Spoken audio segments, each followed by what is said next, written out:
गांव के लिए रमन बस एक दबंग लड़का था, एक तेज तर्रार नुकीला लड़का जो छोटे बच्चों को धक्का देता था और अर्जुन की शांत आदतों का मजाक उड़ाता था।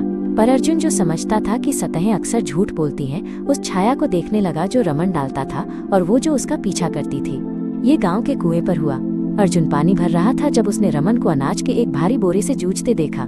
उसके पिता, एक सख्त आदमी जिसके चेहरे पर हमेशा नाराजगी रहती थी, उसके ऊपर खड़े थे। क्या तुम्हारी पीठ भूसे की बनी है? आदमी चिल्लाया।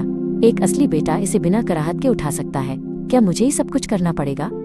रमन का चेहरा, जो आमतौर पर एक नकली हंसी से भरा रहता, सपाट हो गया।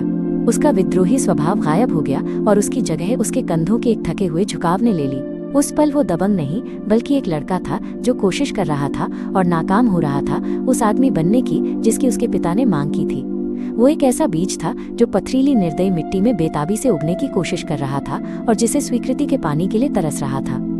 बाद में जब रमन ने अर्जुन को देखते हुए देखा तो उसका नकली चेहरा वापस आ गया। क्या देख रहे हो नदी चूहे? उसने गुर्राते हुए कहा। उसकी आवाज में एक जहर था जो अब डर जैसा लगता था। अर्जुन के लिए अब उसकी बातों का डर नहीं रहा। उसने उसका नाटक देख लिया था। रमन की क्रूरता कोई जड़ नहीं थी, वो एक कांटा था जो एक नाजुक तने को एक ऐसी दुनिया से बचाने के लिए उगा था जो सिर्फ कठोरता की कद्र करती है। जहां अर्जुन की जड़ें नदी के धैर्यपूर्ण प्यार से सींची गईं, वहीं रमन की जड़ें अपेक्षा की कठोर धूप से झुलस गई थीं।